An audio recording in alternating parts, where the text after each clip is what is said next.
Okay, pausing. Thanks, Richard. Has everyone had a chance to review the minutes? All the members of the commission? Anyone have any correction? Nope, looks good. Can we approve? I'll I'd like to make a propose. motion. All in favor? Aye. I think that was unanimous. Okay. We've had two communications this month. One from Michelle with rather a good proposal for the EDC to perhaps link up with Park and Rec, which I think was a very interesting point, and I forwarded the email in the packet that Bianca sent out to you all. And then the second one was a request from the Cornwall Association for the EDC to contribute to the cost of the Lights for Cornwall program, which is something we have talked about in the past, but it seems that the Cornwall Association has taken the lead on. So with that, can I ask Michelle to kick off and take us through her idea? Hi, everyone. So the commission, we've been discussing what Taste of Cornwall would look like this year. So we kind of would like to add another portion to it, which is to taste the businesses of Cornwall. Create the upper section of the green like a business fair. So any business who would like to can come set up a table, put up a pop-up, have flyers, bakers, potters, anyone who wants to sell something, businesses just have a flyer to advertise themselves. This is where EDC, you guys can kind of direct or have a table that has a directory. It's just a chance for the idea with your round tables and the businesses getting together and getting exposure is Park and Rec was thinking what a great way to add another prong to Taste of Cornwall and give an opportunity for businesses to showcase themselves. So if you imagine the green where we had Taste of Cornwall last year, of course, the band will be the electricity, food will be where it is. And if you imagine the ag fair where the vendors go along the side of Bolton and up by the little Lutheran church and look back, that upper area would be a really nice place for people to set up. They're far enough away from the band. They wouldn't interfere if they wanted to have conversations with people. It still gives everybody a place to sit, watch the band, kids to play. But it gives the businesses a chance to make themselves known and maybe connect with people not only from town, but from other towns, and to go from that. We were kind of brainstorming today the idea of like, if some of our bakers wanted to sell more goods because they were just, a taste participated and they wanted to sell more products. The problem we had last year is that each person selling a product has to have Torrington Area Health get a certificate to come out. And that's a $50 fee. So there's room for sponsorships and different things of ways to help people if they wanted to set something up. So we're happy to partner. We already have a date. We're working on a band. Kate, you have. And let me get that for you. It's in August and it's a Friday night. So it will be August 11th. Okay. And we're finalizing times or such, but I'll figure it'll be similar to last year where we kind of started about 5 o'clock. So that's where we're flexible too, is this year we've talked about possibly, where we have the event maybe start a little bit earlier, give a little more lead time for people to get food and different things. So it could start a little earlier where people had time to mill about before music and dinner got going. And, that's where businesses are. So we're flexible. If you want to communicate with Park and Rec, either through myself or Jen Marco, the director, we can then take and partner back with the commission. But we think it would be a great partnership for Taste of Cornwall. Thank you. I think that's an interesting idea. How many people attended last year, do you think, approximately? We don't have a firm count. We served over 200 people. I think, and not everybody ate, so we figure we had about 300 people in attendance. We had 200 plates and ran out of that and began serving entrees on dessert plates. So we're guesstimating exactly how many went through the Okay, line, no, but that's significant. yeah. And a lot of those people you think came from out of Cornwall? I think there was a good mix. There was a lot of people from Cornwall, but there were a lot of people from neighboring towns. There was a time in which I think they did a little like, where are you from? Because it was the Wanda Houston band and she plays all over. And so I know like when we had the Zola Boys in July, I did that and we had people from Sharon, Goshen, Torrington, New Milford, and so there were people scattered about who came from a lot of different places. Good, then, Quick Bianca? question. Did you check, because I know Rose Algrentrow always happens at the beginning of August too. Did you check with them? I believe we looked at the calendar. I can't off the top of my head swear by that, but when we looked at our dates, I believe we looked at it because last year that was also a thing. And so I believe that was taken into consideration, Okay, but I good. will double check. Yeah. Good point. Chris, what do you think? I mean, I love it, you know, and I think Michelle had said, you know, we connected in terms of musical talent, and I'm going to be working with them and try to help bring in an artist that would appeal to the base that we have in town, and I think somebody that of all ages would be excited about, but hopefully also someone that would maybe bring in some of the younger families who would want to be out there, and I think that would also draw in some more people from the surrounding areas, and I think those people who would come in from the surrounding areas are going to want more food options, right? They're going to want more of a, I don't want to say festival because festival is a scary word to some people, but I think to amplify and what we have putting out there and kind of showcase the best of Cornwall at that moment makes a lot of sense. I agree. Mhm. Do you have a tent at this event, Michelle?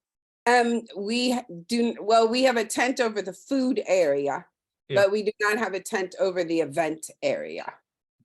Yep. And there is a tent for the band, but not for goers.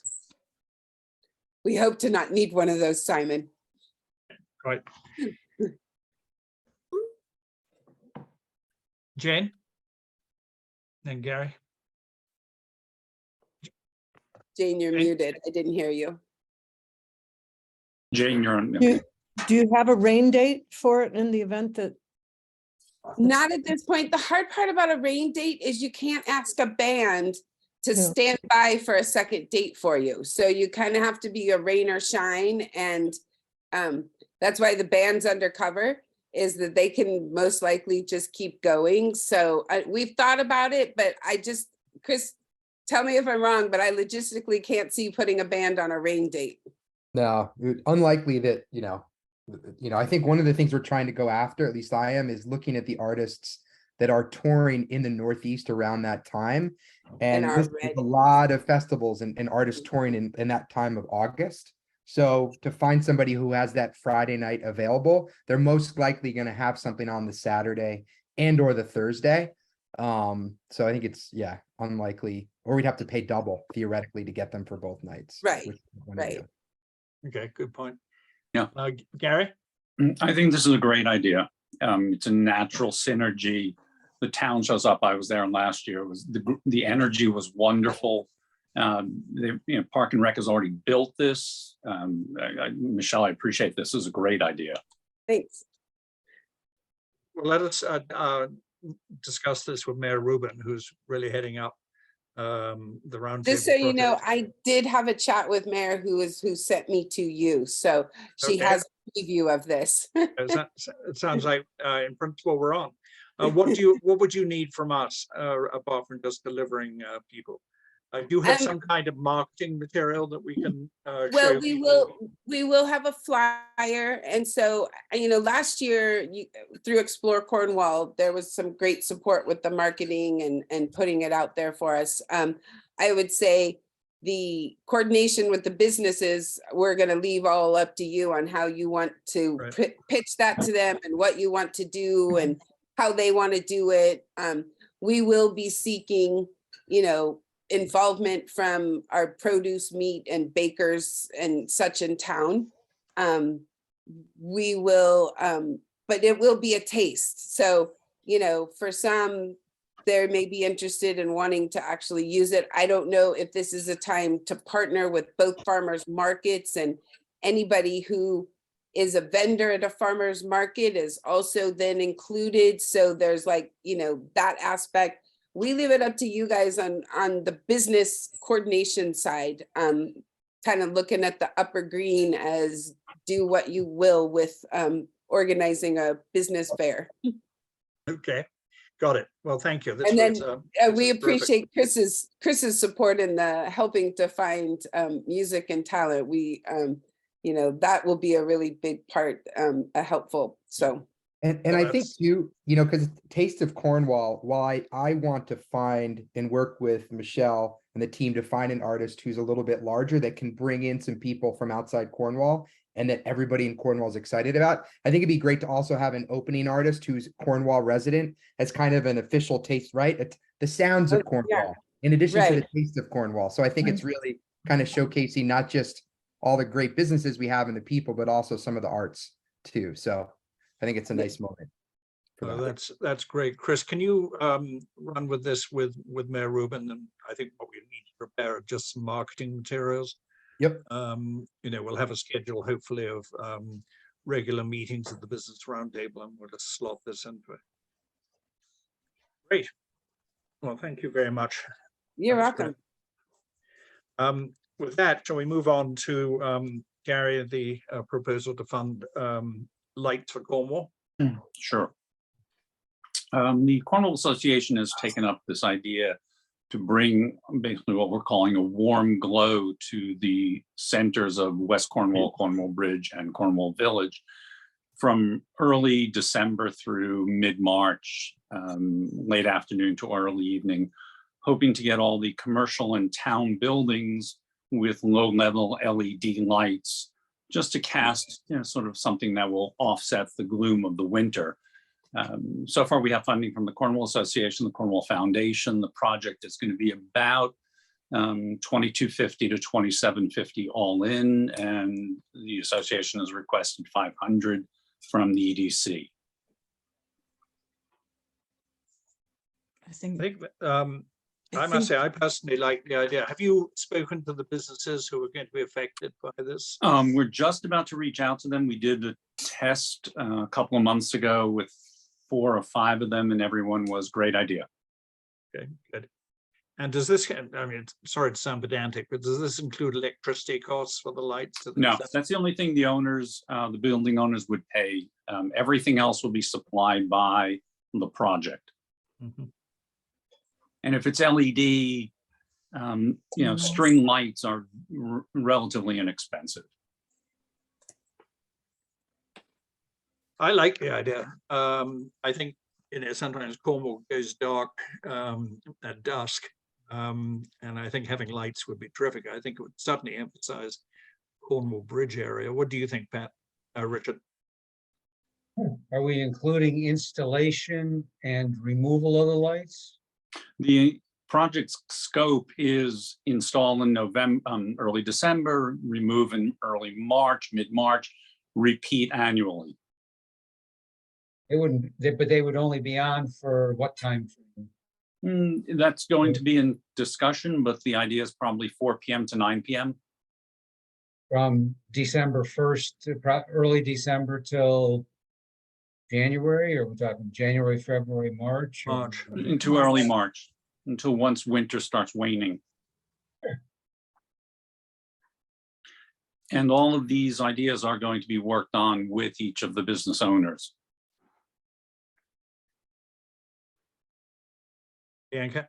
I think it's a fantastic idea. I think it's a win-win. It's, it gives light to the area. It combats annual depression. It gives a little something to everyone. I think the whole community and people in this area can benefit from it. I mean, when I drive through, like, for instance, New Preston and Washington during that time of year, and see their winter lights, it's so festive. It really gives a spark to the heart, and the feeling that, people do care about the environment. And I think it pays back in so many ways. The minimal amount that that we as businesses have to carry for electricity is really minimal. I mean, I speak from experience there. And this would So I think it's complement the great. 12 days of Christmas. Exactly. Yep. Yeah. Gordon, what do you think of this? Have you had a chance to think about it? I think it's good. What about putting lights on the bridge? That's a much larger project that gets into state discussions, and not something I'm willing to undertake or interested. You're right. Possible. Richard, bug me down at the office. I can talk to the state might do it. All right. Yeah. It might be a way to tell people that it's only 10 feet tall, not 12 feet. We can highlight the dimensions of the roof. If you could I do can talk that, to I think that would be a fabulous. I've got a, I think holiday that would event. be, I think it'd be a good look. I mean, as long as people, why not? Or maybe just start with the entrances and exits. It Oh, doesn't that's have what to I be was the thinking. whole bridge. Just frame the entrance and exits. I have no idea what the power is there. I know they have lights Well, they- inside, which are kind Right. of romantic. Maybe we can, I think they might go for that. I don't know. It is an historic building, so you probably, no, skip that thought. Anyway, but Great, we'll pursue if the state is interested in this, not only entrance and exits, but the windows on either side, which people see as they drive. yeah, That's an eye catcher. I think we Great. can let us work on the ends to start maybe. So. Mhm. Perfect. Great. Anyone else have any comments? Bianca? No, just wanted to make a motion to approve the $500 for that project. I'll second it. All in favor? Well, before we just vote on that, I just want to go back to the money that we're talking about. There's a number of expenses involved here. There's purchasing the actual lights. That's sort of an expense that has to be defined at some level by each building, and how to figure all that out. Maybe you buy 50 or 100-foot lengths and figure out the details. So you have the purchase of the lights. You have installation and removal. Are there other ongoing costs, or are those sort of the two big factors involved? The other is timers and electric extensions. That's all timers, right. factored into the budget. So in year one, it would take the initial expense of the equipment, I'll call it the equipment, and also installation and removal. And then each subsequent year, it would only be install and remove. And replace as necessary. Correct. But that would be, 5 or 10% or whatever figure you choose from the original purchase of the original equipment. Maybe some additions that don't choose to join the first. That would also be possible. Okay, I'm just saying, this is sort of the start of something that would be annual. Mhm. And you're quite right, Richard. It does require individual effort by each participating enterprise. A lot, but there is some effort. Yeah, but I think it Um, sounds pretty interesting. It's kind of Well, if there's funding available or majority of funding available, it certainly would be the small amount that it would cost for the power is insignificant relative to the install and removal and purchase of the equipment. Mhm. Electricity is minimal with LED lights.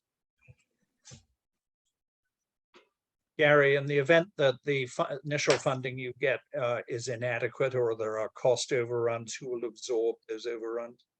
That's TBD. There are many moving pieces as we go forward. The project budget includes the framework of all of the town commercial and town-owned buildings. Whether all sign up for this is unknown. The testing of the water seems that it will be, but yes, there's always going to be something down the road, and there's some room for that. Fine. And at what point would you want funding from the EDC? When the plan Just is at this, fully baked? sometime probably in the next 2 to 3 months, once we get the building owners signed on and we start looking for and sourcing the lighting. The idea is to get this ready for next year. Okay. Good. Well, with that, unless there's any more discussion, let's go back to the motion proposed by Bianca and seconded by myself. Can we have a vote? All in favor?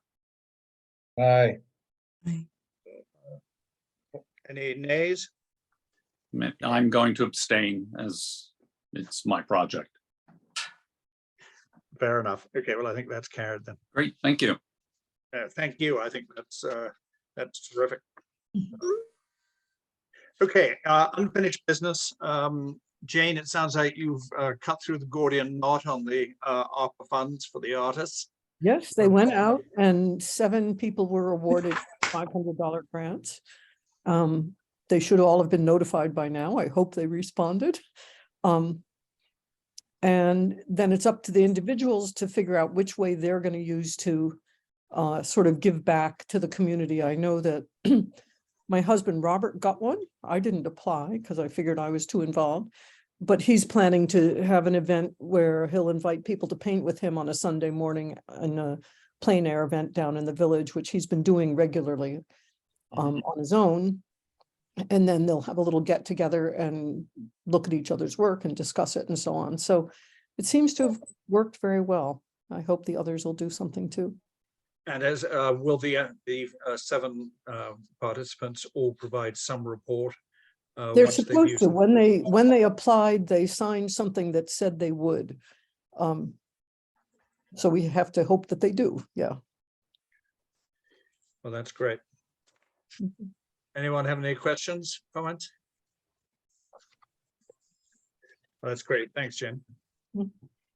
Okay, Gary, you're back on again as No, no. treasurer. But that All wait, right, Ca- Bianca? we had invited Caitlin Evans Belter to speak. Sorry, skipped Sorry, over that- you for a second there. So Caitlin, maybe I we could give apologize. her. That's the- okay. And you're probably thinking I could Hi. use physical therapy. Sorry, please introduce yourself and make your presentation. Okay, sure. First of all, my name is Caitlin Belter Evans, and I'm sorry that I missed you guys a couple months ago. It completely left my calendar, so I'm sorry about that. So I do apologize, but thank you for taking the time to listen to me tonight. I guess just briefly about myself, I'm a doctor of physical therapy and an athletic trainer. I graduated physical therapy school from Columbia about 10 years ago, and I started my own practice in 2019 in New York. And then with COVID, like so many, we were able to relocate here full time, my husband and I and our son.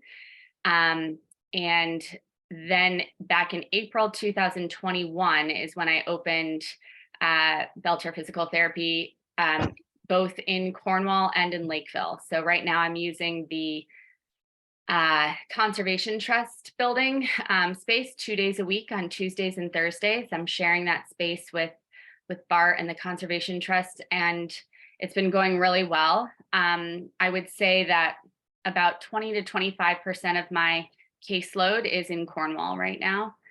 The rest is in Lakeville. All of the people who I see in Cornwall are from Cornwall, with the exception of one person from Sharon, who is more convenient to come to Cornwall. And it's been really nice. I have felt really supported by the community so far. I mean, we're coming up on a year here, and I feel like it's a good mix right now. I'm happy to be in these two spots, I think. And I'm happy. I think something that worked really well for me is being able to share the space. And so that's been really helpful as a small business person just starting out, just trying to get my feet on the ground. And so Bart has been really, with the Conservation Trust, they've been really wonderful. So I chip in on the Wi-Fi and, all of that. So, it just helps with all of my business costs in general. So that's been something that's really been helpful to me in starting in Cornwall. So yeah, I'm happy to be here. And I appreciate you guys listening to just my brief overview. If you have any questions for me, I'm happy to answer anything. Are you advertising through the Cornwall website? So the Cornwall Chronicle did a little blurb for me maybe 6 months ago, which was great. And then the Explore Cornwall, I think the Instagram, they also did a page for a post for me. Yeah, so that was really wonderful. And I was listening to Michelle. I missed the Taste of Cornwall, but I also missed the business gathering that you all had done earlier, which I would love to participate. I think we were just out of town, but I know that you guys had done a kind of a business owners gathering, which I thought was a great idea, and I would love to be a part of that in the future. So that's pretty much it as far as advertising and really word of mouth. Yeah, I looked at your website and I couldn't find, and then maybe that's just my stupidity, but I couldn't find any reference to your Cornwall practice. You're right. So I have not added that to the website yet. That's a very good point. When I initially started, I had just the Lakeville office, and that's when I switched everything over.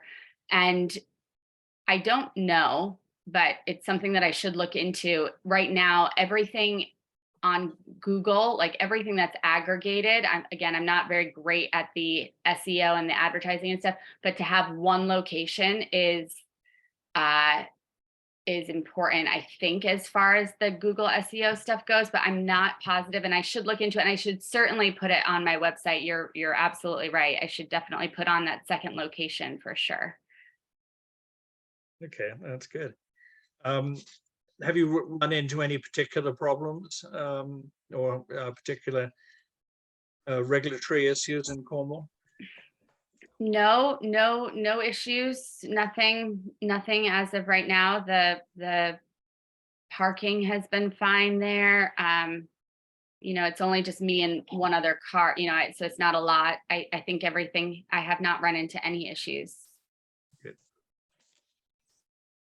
Do your clients mostly come from word of mouth or referrals, or do they come through doctors? And how do you end up with the people? Yeah, so mainly so far, it's really been a lot of word of mouth. I have reached out to some of the physicians that are in Sharon in particular, a few in Torrington, just to let them know that I'm here. One physician, Dr. Clark in Sharon, actually stopped by to see me in Lakeville. And so he's been referring a few patients. But I would say mainly it's been word of mouth, which has been good. Say again. A variety of ways then is what's happening. Yeah, absolutely. Yeah, right. And I think that the Cornwall Chronicle blurb I got a lot of people who maybe even didn't come to see me, but said, oh, we saw you in the Chronicle, something like that. Just the knowledge and just that, and having the sign. Libby has been really nice.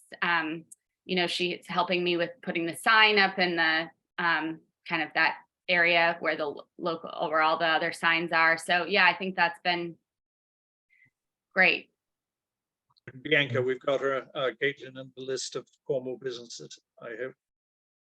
I don't, so what would be helpful, Caitlin, is like email, so there is an official Cornwall EDC email address. Email to that, it's Cornwall CT EDC at gmail.com. Email to that, then it's easy for us to just like add you into our contact list. It should be finally this month in the Chronicle. They had a glitch last month of not posting an announcement there that was geared towards the businesses, so that all businesses email to that email address, because it's just logistically easier to absorb everyone instead of sitting there typing everything. That's just like, it's crazy, but it would be very helpful if you could do Okay. that. Cool. No problem. Yeah, and that way we can also, like when we have the next roundtable, which will be primarily on Cornwall days, we can just email out to everyone and then see who's interested in participating at that roundtable, and just keep people more informed too. It'll be a good tool for that. Thank you, Caitlin. I think you've landed in fertile territory here. So I wish you every success, and I'm sure my colleagues on the commission do the same too. Thank you for Thank that. you. Thank Thanks, you. Yeah, Thank you. Caitlin, I'm really glad to hear you had a good first year, because everybody says that's the first year is usually the hardest one. And having those figures, I think, are really good to see that we're not competitive or anything, but it's good to hear we're keeping up per capita with Salisbury. Yeah, and that was one of our goals of trying to make it easier for people to work here, was that I said that everybody has to leave Cornwall to get medical care, and I think you're our first medical provider in town, and so it's very good to hear you're doing well. So, and I may talk to my friends in the Chronicle about doing a business roundup or review or something in the spring, and we always like to have good stories. So I think, again, that sometimes takes repetition to have people know you're here. So whatever we can do to repeat, again, I've heard satisfied customers and things. So it's been good for everybody, I think. Yeah, that sounds great. Thank you. Yeah, I'd love to, be a part of that roundup. Good. Thanks, Gordon. Okay, Gary, you're back on again. Sure. Our annual budget is 6,500, which runs from July 1 to June 30th coming. From last July 1 through now, we've spent $1,615, leaving us $4,885, of which $350 is been approved previously for the rural intelligence ad. So net is just over $4,500 remaining in our budget.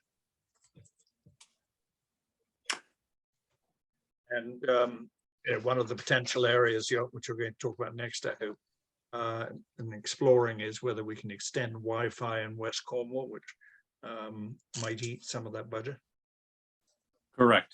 On that topic, I've had a follow-on conversation with the contractor who did the Cornwall Village Wi-Fi excuse me, install. He is going to put together a draft for Cornwall Bridge and for West Cornwall to enhance the West Cornwall Wi-Fi that exists. He's in a bit of a busy season. I'm also going to reach out to Optimum to see if there's something that they can do to bring Wi-Fi into our town. Gordon, do you have any further insights on this? I'll have further insights at 10 o'clock tomorrow. I actually have a meeting scheduled with Frontier to talk about broadband fiber coming to Cornwall. And we just had a meeting up at the school where they're looking at rewiring the building. And the comment came up, which I thought was very good, that I think nobody officially said this, but the reason why these fiber companies are actually wiring Cornwall after years of saying we're too sparse is for the 5G aspect of this and the mobile aspect. It's not going to be their necessarily the house business is going to do it. It's going to be all the hooking up to all the mobile devices, which would make us think there's gonna have to be some sort of, Mhm.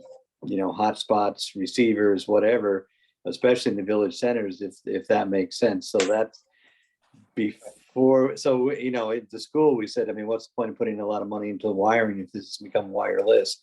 And I'm sort of thinking the same way. Mhm. I mean, my guess is there's gonna be some sort of build out of mobile capacity, fairly soon after everything gets hooked up. So, again, if Casey or you can run down Optimum, I'll see what Frontier has to say, because it would only make sense if that's going to come fairly soon. And to me, I would sort of, it would make sense if they're going to install these things anyway, to sort of go with the flow instead of doing our own little All right. deal. And Agreed. so, yeah, so I think we're on the same page, just a question of catching up, but somebody's obviously pushed the send button on getting this fiber networks in place here. So let's push to get some mobile capacity. Great. Bianca? Well, aren't these boxes that they installed way earlier on in the process on all the lines and all over town? Aren't they part of that 5G rollout? They're maybe they were supposed to be something Yeah. like that, but they're actually hooked up to the cable coaxial Right. cables, So not to the current ones. So what do? They switch the boxes over to the exactly. thing. So they're gonna have to maintain that cable for a while they roll out the other one. So it's just a question of getting the answers out of the communication companies, Mhm. how that works. But yeah, no, it's not as far out as we Mm-mm. had once thought it was going to be, Oh, this is most which encouraging. would be huge for people. Well, thank you both. Bianca, did you purchase the advertising in rural intelligence? Yeah, that's all dealt with. We have that all together to rural intelligence. I conferred with Neil. He allowed me to put a little scan code into the previous ad, and we're just going with the same thing as we had discussed at the last meeting. Good. I think I'm the next one. Did you all see the agenda for the next roundtable meeting? Yes. Did anyone have any comments on that? Yeah, mayor's kind of off at the moment. But I think, the important thing is we're moving forward with that. We started the series. And I think with a bit of luck, we'll be able to keep this thing going with some strength. And I think Michelle's suggestion will add further impetus to this. All right. And then number 5, award of the micro grants we've already covered. Gordon, what's happening other than the good news you've already shared? Well, we're pulling together again this week a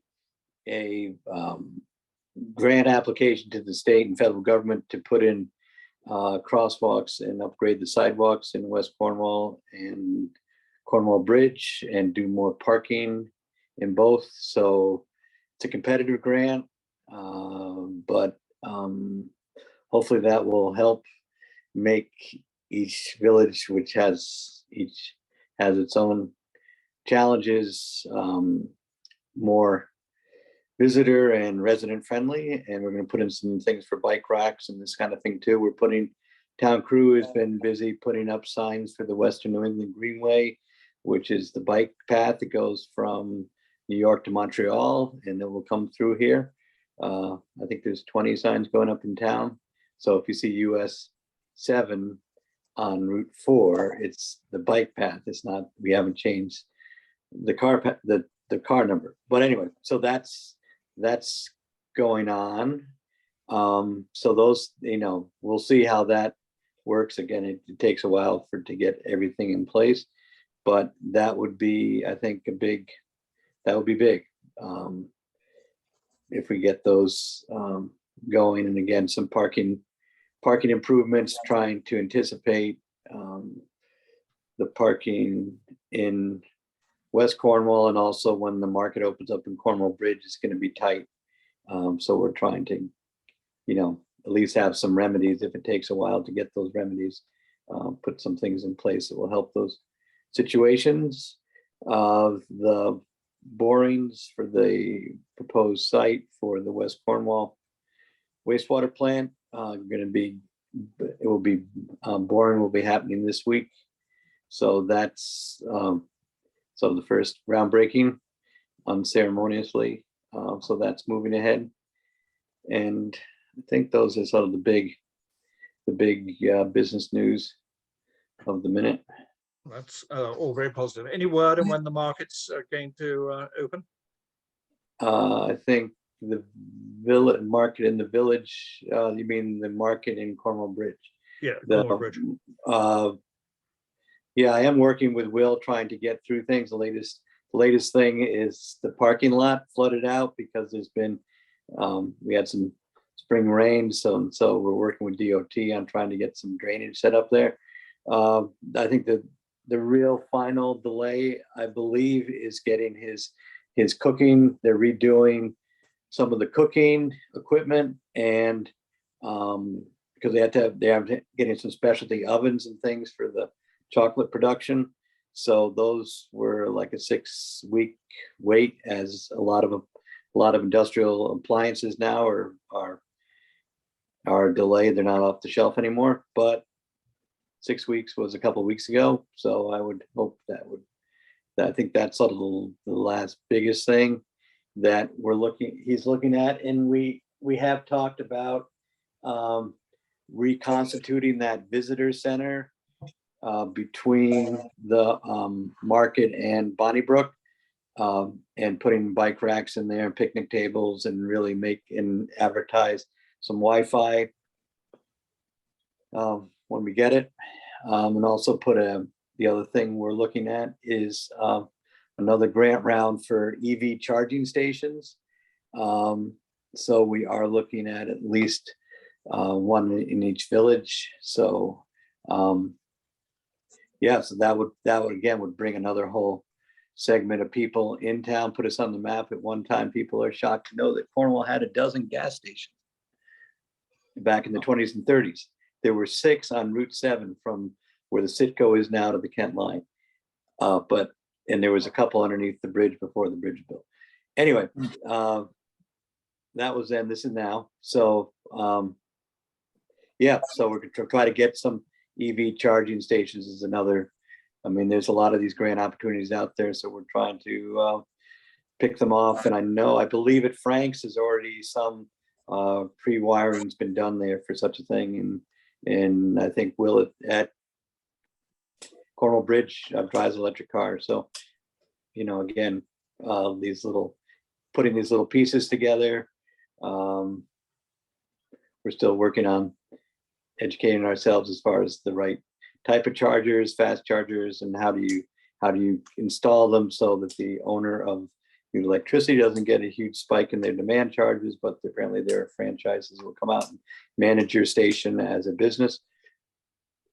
So those are some of the kind of things we're trying to push for. I'm very optimistic about the potential of the West Cornwall market / chocolate business to really be a draw beyond just a standard general market. I've had some samples which are incredible, what they're doing as far as what they're shipping from their sources and different types of flavorings, and it's a really interesting story, really high caliber product that could bring in people from a long ways to Cornwall. Again, I think it could really build on a lot of good narrative there. So We need. it's just a lot.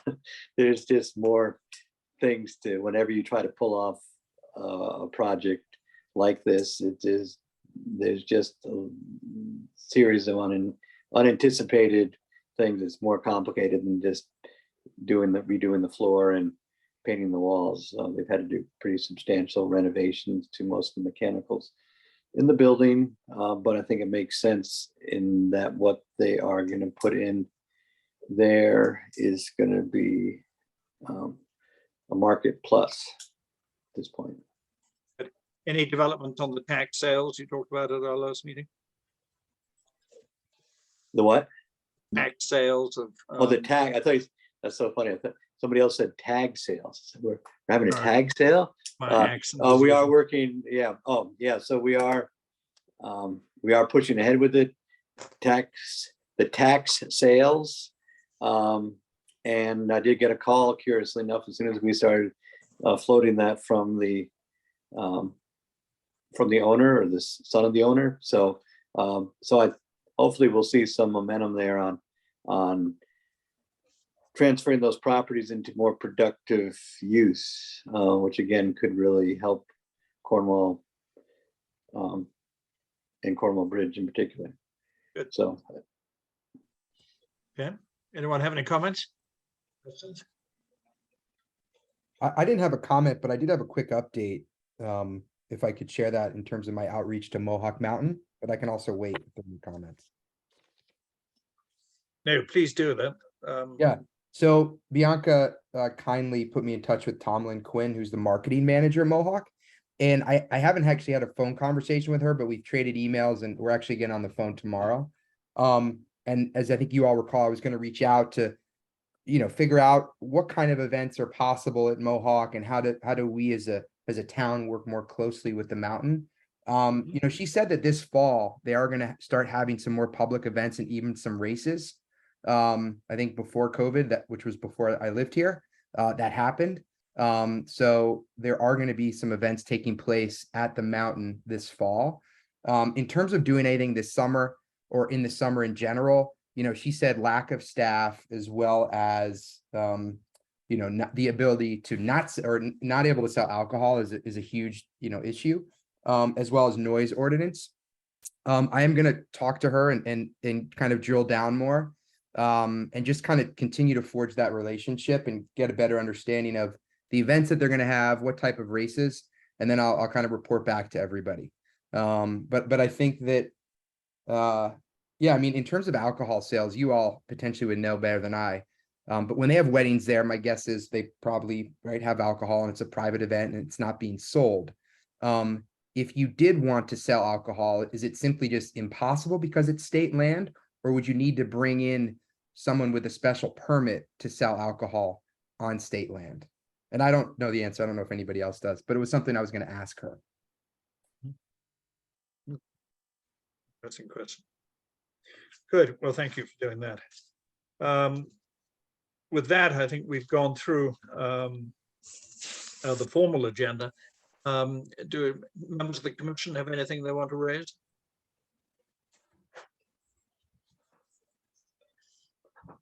Okay. Do members of the public on the members of the public, which would be Michelle at this point, or Richard? I just wanted to follow up on Bianca's question. I took the chance to review my notes and then also double check on websites. We did compare to Rose Allgrant. They do not have anything listed for this year yet, but last year it was the first weekend in August. So I think that is their traditional weekend that they do things. Our event is the second weekend, so there should be no conflict unless they are changing their patterns. And you've got your event in the Cornwall calendar, right? I'll have to look. I looked, I don't know that ours is on the Cornwall calendar either, but I looked specifically for the weekend and I don't see any Rose Allgrant information. And I went to their Rose Allgrant site and last year everything was listed. The dates were the first weekend of the month. So I would expect that would be what they followed this year too. I'd certainly bag a spot in the Cornwall calendar. Yeah. Michelle, do you want me to send you Ellen Moon's email address to cross-check with her? Sure, that'd be great. Yeah, Thanks. yeah, I'll do that. Yeah. And we'll be getting our dates in so we can Right. get everything up on calendars and stuff too. That would be the thing. And I know like a year ago, sitting with EDC, we kind of talked about this master calendar idea of where we all have our things and how do we double check and like, Park and Rec started looking at these and setting dates in like January, February. And of course, people don't have we don't have calendars done by then. So it's hard to know, like Rose All Grant tends to be the same time. And I know James talked about Clayway is the same time each year. So we're starting to learn those things, but that's something that's really hard to do future planning. And as Chris will tell you, like, if you want to get a band, you got to get ahead of time. So we kind of have to do those things. So from EDC, any part that we can continue working on some kind of master event calendar that allows us all to do some pre-planning with some confidence and not, worry about stepping on each other's toes, that would be great. Good idea. Thank you, point taken. Anyone got anything else? In that case, date 24, we've been on this for less than an hour, which is a record. Can I have a proposal to adjourn? Second. Gary, Bianca, thank you very much. Thanks very much, and we'll see you next month on April the 25th by Zoom. Okay, Thank thanks, you. folks. Bye-bye. 8:26. Goodbye. Bye.